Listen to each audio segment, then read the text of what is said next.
গজবানা। আল্লাহ পাক রব্বুল আলামিনের হাবিব জানাইয়া দেয়, যখন ঈমানওয়ালার মওতের সময় হইয়া যায়, ওই সময় একদল রহমতের ফিরিস্তা আমার আল্লাহ পাঠায়া দেয়। একদল রহমতের ফিরিস্তা আমার আল্লাহ পাঠায়া দেয়। রহমতের ফিরিস্তারা আইসা ও আল্লাহর বান্দার সামনে জান্নাতকে উন্মোচন করে ধরে। একটা জান্নাতের সুঘ্রাণ যুক্ত রুমাল নিয়া বান্দার কাছে হাজির হয়ে যায়,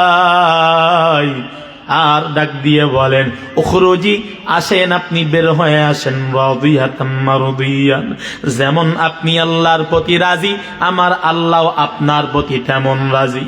এ আল্লাহর বান্দা বের হয়ে যাও, আমার আল্লাহ আজকে তোমার প্রতি বেজার না, আল্লাহ পাক তোমার প্রতি খুশি হয়ে গেছে। আল্লাহ তোমার জন্য জান্নাতের নাজ নেয়ামত সবকিছু রেডি করে রাখছে। এ আল্লাহর বান্দারা সবুজ পাখির নাই একটা সূরাত ধারণ কইরা ওই আল্লাহর বান্দা জান্নাতি ওই রুমালটা যখন তার নাকের কাছে শুকানো হয়, এই সুঘ্রাণ শুকতে শুকতে তার রুহু পাখিটা সবুজ পাখির নাই ওই রুমালের ভিতরে চলিয়া যায়। ফিরিস্তারা মোড়াইয়া আল্লাহর দরবারের দিকে নিয়ে চলে যায়। আসমানের দরওয়াজাতে নেওয়ার পর আসমানের ফিরিস্তারা ডাক দিয়া কয়, কে? আমরা আল্লাহর ফিরিস্তারা অমুক বান্দার রূহ আনতে গিয়েছিলাম, নিয়ে আসছেন? বলে হ্যাঁ। আল্লাহ কি তাকে আনার পারমিশন উপরে দিয়েছে কিনা? বলে হ্যাঁ। দরওয়াজা খুলে দেও। এমন ভাবে দরওয়াজা খুলে দেয় আল্লাহর বান্দাকে উপরে নিয়ে চলে যাওয়া হয়। পক্ষান্তরে ওয়া ইন্নাল কাফির, যখন কাফেরের মৌতের সময় হাজির হয়ে যায়, ইযা ইহতুযিরাল মাউতুল কাফির আতাত মালাইকাতুল আযাব বিসাখিতাতিন মাসখুতাতিন আলাইকা ইলা আযাবিল্লাহি আযযা ওয়া জাল। আল্লাহর একদল আযাবের ফেরেশতারা এসে যায় আর আয়েশা বলতে থাকে, ও নাফরমান, দুনিয়াতে হায়াত কাটাইছো আল্লাহর নাফরমানি দিয়া, নেক আমল করো নাই, বদ আমল দিয়া তুমি জিন্দেগিটা কাটাইছো। আজান হইছে মসজিদে, নামাজ পড়তে যাও নাই, ক্রামবোর্ডের আড্ডায় চায়ের আড্ডায় গিয়া সময় কাটাইছো, আল্লাহকে ফাঁকি দেওয়ার চেষ্টা করেছো। আজকে আয়, আজকে কোনো ছাড় দেওয়া হবে না, আল্লাহ তোকে ধরার জন্য পাঠাইছে। এমন কথা বলার সাথে সাথে ওই জাহান্নামের একদল ফিরিস্তাদের অবস্থা দেখিয়া বেঈমান নাফরমান ভয়ে তার রূহটা পালায়ন করা শুরু করবে। 360 জোড়ার ভিতরে গিয়া রূহটা এদিক ওদিক ছটফট করিয়া দৌড়াইতে থাকবে, দেহের ভিতর থেকে বাহির হইতে চাইবে না, এমন অবস্থা হয়ে যাবে। ওই ফিরিস্তারা চাপা শুরু করবে। চাপতে চাপতে খপ করিয়া যখন রুহুটা টান দিয়ে ধরিয়া নিবে, টান দিয়ে ছিড়িয়া তার কাছ থেকে নিবে, এমন অবস্থা হয়ে যাবে। বলে নাফরমানের মৌতের সময় হালাত এমন হয়ে যায়, জ্যান্ত বকরি একটা যদি তার উল্টা ভাবে ঝুলাইয়া তার গায়ের চামড়া গুলো ছিলা হয়, যতটা কষ্ট না হয়, এর থেকে মারাত্মক কোটি কোটি গুণের কষ্ট ওই নাফরমানের হবে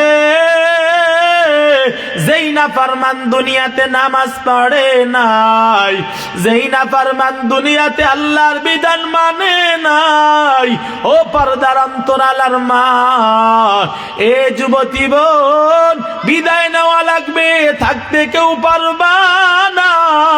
এ জমিন থেকে বিদায় নেওয়া যাওয়া লাগবে, ইচ্ছা থাক আর না থাক। এ আম্মা জানেরা, যেই ঘরের ভিতরে আপনাকে বেনারসি শাড়ি পরাইয়া উঠানো হয়েছিল, ওই ঘর থেকে একদিন 5টা সাদা কাফন পরাইয়া, সাদা কাপড় পরাইয়া ওই ঘর থেকে একদিন শেষ বিদায়ের পালকিটা নিয়া বিদায় করে দিবে চির জনমের মতো, আর খবর কেউ নিবে না। ওই মাটির ঘরে শুয়াইয়া রেখে আসবে রে মা। কেমনে ওই মাটির ঘরে থাকবা একটু ভাবিয়া দেখো, একটু ভেবে চিনতে দেখো এই কবর ঘরে কেমনি একা একা থাকবা। যেই সন্তানের জন্য তুমি পাগল, নিজে না খাইয়া সন্তানকে তুমি খাওয়াইলা, যেই স্বামীর জন্য তুমি রাত জাগরণ করলা, ও পর্দার মা বোনেরা, সব ছাড়িয়া কবর দিশে চলে যাওয়া লাগবে। ঈমান আমল যদি না নিয়া ওই কবরে যাও, ওই কবরটা কিন্তু জাহান্নামের গর্ত হয়ে যাবে। মায়ার নবী আমার কয়, আল কবরু রাউদাতুম মির রিয়াদিল জান্নাহ আও হুফরাতুম মিন হুফারিন নার। মায়ার নবী আমার কয়, কারো জন্য কবরটা হবে জান্নাতের বাগান, আবার কারো জন্য হবে কবরটা জাহান্নামের চুলা, জাহান্নামের গর্ত। কারো জন্য কবরটা হবে জাহান্নামের গর্ত। এ পর্দার অন্তরালার মা বোনেরা, আপনি একজন নারী, মায়ার নবীর বিবি কন্যাও তারাও নারী, তারা যদি নিজেকে পর্দায় রাখিয়া নিজেকে নেক আমল দ্বারা সাজায়া ওই কবরে যাইতে পারে, তুমি কেন পারবা না রে মা? ও পর্দার মা বোনেরা, তোমার সন্তান, আমার মারও আমি একটা সন্তান, আলেমের মাও একজন মা, তুমিও একজন মা, এ হাফেজের মাও একজন মা, তুমিও একজন মা। ও পর্দার মা বোনেরা, একটা জানাজা পড়ানেওয়ালা সন্তান দুনিয়াতে বানাইয়া যাও, তুমি মরিয়া যাবা, তুমি মায়ের লাশটা যখন সন্তান দাঁড়াইয়া যাবে, জানাজার নামাজটা নিয়ে যখন দাঁড়াইয়া যাবে, ওই সময় তোমার সন্তানের চোখের পানি ধরে রাখতে পারবে না। ওই সন্তান চোখের পানি ছেড়ে ছেড়ে কান্না করবে, আল্লাহকে বলবে, মালিক, আমার মার লাশটা নিয়ে আজকে দাঁড়ায় গেলাম রে মালিক। ও আল্লাহ, আমার জনম দুঃখিনী মা দুনিয়াতে নেক কাজ যতটুকুই করছে না কেন রে আল্লাহ, আমি সন্তানকে আলেম হাফেজ বানাইলো, আমার মার কোন আমল যদি আজকে কবুল না হয়, আমি হাফেজ আলেমের দিকে তাকাই আমারে মাফ করে দেন। এ আল্লাহর গুলাম, ও আল্লাহর বান্দিরা, তোমার সন্তান তোমার জানাজা নিয়ে দাঁড়াইলে যেই দরদ, ওই দরদ কিন্তু ভাড়াটিয়া ইমামের হবে না। এ আল্লাহর বান্দিরা, এ বৃদ্ধ বাবা, ও বৃদ্ধ বাবা, ও যুবক ভাই, এ গোতলির যুবকেরা, ভালো করে শুনিয়া নাও, আপনার সন্তান আপনার জানাজা নিয়ে দাঁড়াইলে যেই মায়া হবে, ওই মায়া মসজিদের ইমামের হবে না, ইমামের চোখে পানিও আসবে না, আপনার জন্য ওই দোয়াটা হবে না তার মায়ের জন্য যতটা হবে। এ আল্লাহর বান্দারা, ও পর্দার মা বোনেরা, এজন্য অনুরোধ করে যাই, একটা জানাজা পড়ানোর মতো একটা সন্তান বানায়া নাও, যাতে করে মৃত্যুর পরে আপনার জানাজাটা পড়াইতে পারে। এমন সন্তান দুনিয়াতে রেখে গেলেও বড় লাভ। নবী আমার বলেছেন, দুনিয়ার থেকে বান্দা বিদায় নেওয়ার পর সব আমলের দরওয়াজা বন্ধ। ইদা মাতাল ইনসান ইনকাতা আনহু আমালুহু ইল্লা মিন সালাসা, ইল্লা মিন সাদকাতিন জারিয়া আও ইলমিন ইনতাফাউ বিহি আও ওয়ালাদিন সালিহিন ইয়াদউ লাহু আও কামা ক্বালা an-নবী সাল্লাল্লাহু আলাইহি ওয়াসাল্লাম। পয়গম্বর বলেছেন, একজন মানুষ দুনিয়ার থেকে বিদায় নেওয়ার সাথে সাথে সব আমলের দরওয়াজা বন্ধ হয়ে যায়, তবে তিনটা দরওয়াজা জারি থেকে যায়। এক নাম্বার, ওই বান্দা যদি নেক কাজ কোনো এমন জনকল্যাণমূলক কোন কাজ করে যায়, রাস্তা বানায় যায়, রাস্তার পাশে একটা গাছ লাগায়া যায়, একটা কল নির্মাণ করে যায়। এরে আল্লাহর গোলামেরা, মানুষ কলের পানি পান করবে, কবরে সওয়াব চলে যাবে। গাছের ছায়ায় মানুষ বসবে, আল্লাহর বান্দার কবরে সওয়াব যাবে। রাস্তা দিয়ে মানুষ হেঁটে যাবে, আল্লাহর বান্দার কবরে সওয়াব যাবে। এ আল্লাহর গোলামেরা,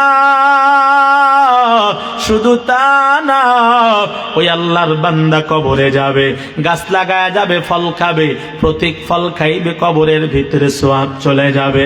হেরে নবীর উম্মতের দল, এইটা হলো সদকায়ে জারিয়া। 2 নাম্বার, এমন ইলম বান্দা শিখেছে যেই ইলম ওই বান্দার আর একজনকে শিখায়া গেছে। এই এলেমের সিলসিলা যতদিন দুনিয়াতে থাকবে, এর একটা সওয়াবের পার্সেন্ট তার কবরের ভিতরে পাইতে থাকবে। 3 নাম্বার, এমন একটা নেককার সন্তান জমিনের ভিতরে রাখিয়া যাবে,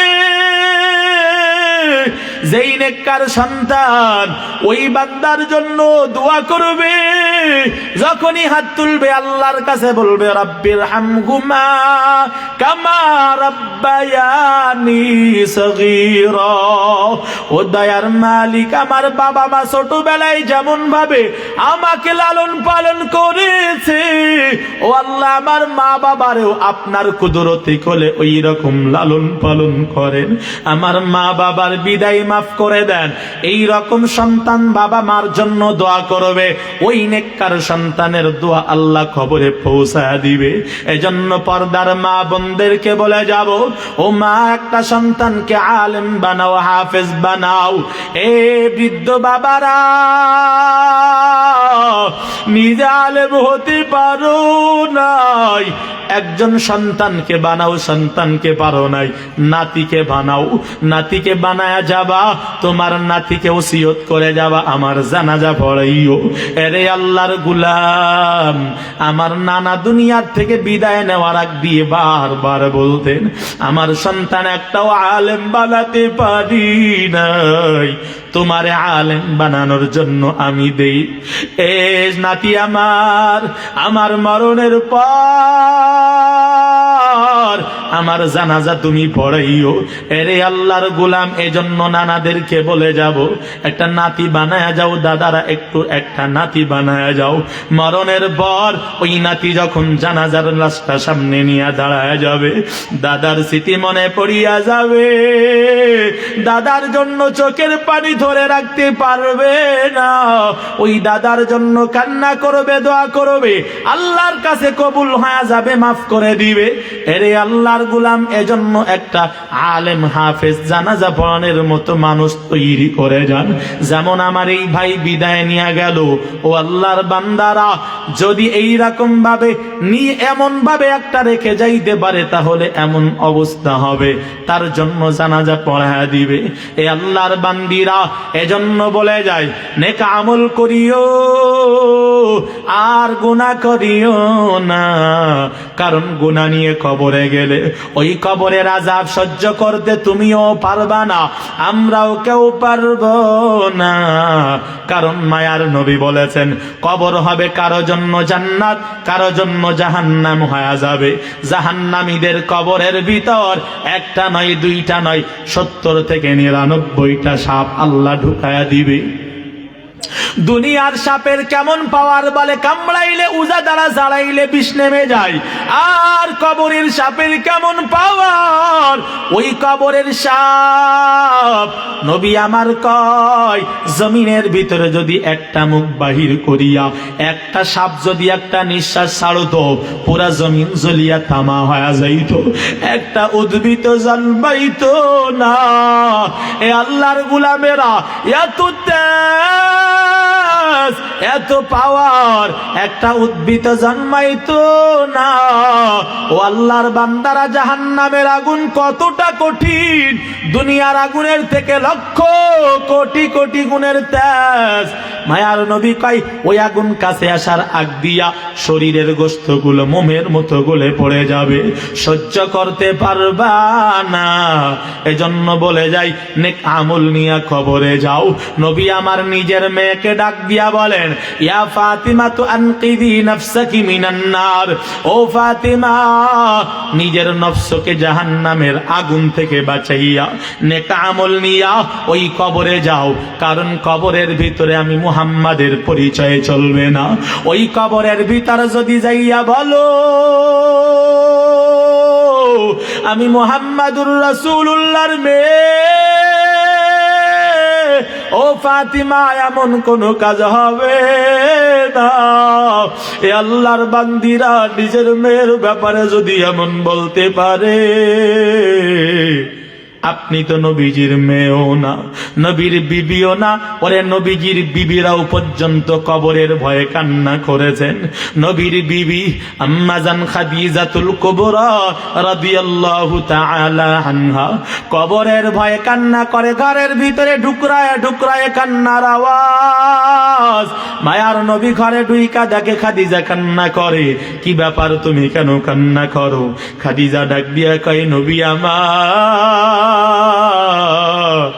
ওই কবরের ভয়ে আমি খাদিজা কান্না করি। আমি কেমনে একা একা কবরে থাকবো? ওই কবরের ঘরের দরওয়াজা নাই, জ্বালানা নাই, ওই কবরে সাথীও নাই, বাতিও নাই। আমি একা একা কেমনে থাকবো? ও মায়ার নবী, আমি কবরের ভয়ে কান্না করি। নবী আমার কয়ে, খাদিজা ইসলামের জন্য সব বিলাইয়া দিয়েছো, তুমি কান্না করিও না, তোমার কান্না আমি সইতে পারি না রে খাদিজা। মায়ার নবী কয়, তুমি কান্না বন্ধ করে দাও। খাদিজা কয়, কবরের ভয় আমার কান্না আমি থামাইতে পারি না। অথচ আজকে মা বোনেদের অন্তরের ভিতরে কবরের ভয় নাই। ওরে আজ থেকে 10 থেকে 15 বছর আগের ইতিহাস দেখলে দেখা যায়, ফজরের নামাজের পর যদি রাস্তা দিয়ে হেঁটে যাওয়া হইতো, মা বোনেদের গুনগুন করে কোরআনের আওয়াজ পাওয়া যাইতো। আর এখন ঘরের থেকে স্টার জলসা, জি বাংলার আওয়াজ পাওয়া যায়। বেপরদাই রাস্তাঘাটে মা বোন মার্কেটে চলে যায়। এ পর্দার মা বোনেরা, তোমরা তো কবর থেকে নাজাত পাওয়ার বড় সহজ মাধ্যম 4 গুণে গুণান্বিত। আমল যদি 4টা করতে পারো, মায়ার নবী বলেছেন বিনা হিসাবে জান্নাতে ঢুকিয়া যাবে। আল্লাহর পয়গম্বর বলেন, আলমার আদু ইদা সাল্লাত খামসাহা ওয়া সামাত শাহরাহা ওয়া হাফিজাত ফারজাহা ওয়া আতাআত যাওজাহা মিন আইয়ি আবওয়াবিল জান্নাহ ইনশাআ। আল্লাহর পয়গম্বর বলেন 4 গুণে গুণান্বিত নারী আল্লাহর জান্নাতের মেহমান হয়ে যাবে। 1 নাম্বার গুণের নাম 5 ওয়াক্ত নামাজ। 2 নাম্বার গুণের নাম হলো রমজানুল মুবারকের রোজা। 3 নাম্বার গুণের নাম হলো নিজেকে পর্দায় রাখা। 4 নাম্বার গুণের নাম হলো স্বামীর খেদমত করা। এই 4 গুণে গুণান্বিত হইয়া ওই কবরে যদি যাও, কবর তোমার ওই জান্নাতের 8 দরওয়াজা ডাকতে থাকবে, এ আল্লাহর নেককার বান্দি আয় আয় আমার ভিতর দিয়ে ঢুকো, আমার ভিতর দিয়ে ঢুকো। তোমার পায়ের ধুলি নিয়ে আমি একটু ধন্য হতে চাই। ওই আবু বাকারকে যেমন ভাবে জান্নাতের 8 দরওয়াজা ডাকবে, 4 গুণের গুণান্বিত নারীকেও 8 দরওয়াজা ডাকতে থাকবে। এরে আল্লাহর বান্দিরা, এজন্য কবরের ভয় অন্তরের ভিতরে ঢুকায়া নাও। ওই কবরের ভয় ঢুকাইয়া আজকের থেকে গুনাহ ছেড়ে দাও, গুনাহ ছেড়ে দাও, গুনাহ ছেড়ে দাও। আর বেপরদায় চলিও না, আর নামাজ কাজা করিও না, আর আল্লাহর বিধানের বাহিরে চলিও না। নিজের পর্দায় রাখিও। ও পর্দার মা বোনেরা, স্বামীর খেদমত করিও, স্বামীর দোয়া নিও। আল্লাহ চাহে তো তোমাকে আল্লাহ জান্নাতের মেহমান বানায় দিবে। এ পুরুষ ভাইয়েরা, বিবির সাথে ভালো আচরণ করিও, কারণ মায়ার নবী বলেছেন খিয়ারুকুম খিয়ারুকুম লিআহলিহি, যার বিবি তাকে ভালো বলবে ও আল্লাহর জান্নাতের মেহমান হয়ে যাবে। যার ঘরওয়ালি বলে ভালো, ওই মানুষটা বড় ভালো। এ পর্দার মা বোনেরা, স্বামী যদি বলে ভালো তাহলে আপনিও জান্নাতি হয়ে যাবেন। এজন্য স্বামী স্ত্রীরে ভালো বলা লাগবে, স্ত্রী স্বামীরে ভালো বলা লাগবে। আল্লাহ ওই স্বামী স্ত্রীর প্রতি খুশি হয়ে যাবে। এজন্য কেমন ভাবে চললে স্বামীর কাছে ভালো হইতে পারবা, কেমন ভাবে চললে বিবির কাছে ভালো হইতে পারবা, এই রকম নিয়ত করিয়া নাও। আজকের থেকে তওবা করে নাও। জীবনে তো কম গুনাহ করো নাই, গুনাহের বোঝা নিয়া ওই কবরে যদি যাও আযাব থেকে বাঁচানোর ক্ষমতা কারো নাই। এ আল্লাহর বান্দারা, কত গুনাহ আমি আপনি করলাম। এই গুনাহের খবর যদি মা জানতো, মা আজকে থেকে আমার সাথে কথা বন্ধ করে দিত। বাবাই যদি জানতো, বাবা ত্যায্য করে দিত। বন্ধু যদি জানতো, বন্ধুত্বর বন্ধন ছিন্ন করিয়া দিত। বিবি যদি জানতো, তালাক নিয়া চলিয়া যাইত। সন্তানেরা যদি জানতো, বাবা বলে ডাক দিত না, পাড়া পড়শি জানলে এক গড়িয়ে করিয়া দিত। ও আল্লাহর বান্দারা, আমার আল্লাহ জানার পরেও খানা বন্ধ করে নাই, আমার আল্লাহ জানার পরেও রিজিক বন্ধ করে নাই, আমার আল্লাহ সবকিছু জানার পরেও কিছুই বন্ধ করে নাই। বহাল হালাতে আমাকে আপনাকে রিজিক দিয়ে যাচ্ছেন। ওই আল্লাহর কাছে যদি তওবা গোপনে করতে পারেন, জীবনে যত গুনাহ করেছেন না কেন সব মাফ করে দিবে। এই আল্লাহর বান্দারা, গুনাহের দিকে তাকাইয়া হাতের দ্বারা কত গুনাহ করলাম, এই পায়ের দ্বারা কত গুনাহ করলাম, এই জবান দ্বারা কত গুনাহ করলাম, অঙ্গ প্রত্যঙ্গের দ্বারা কত গুনাহ করলাম।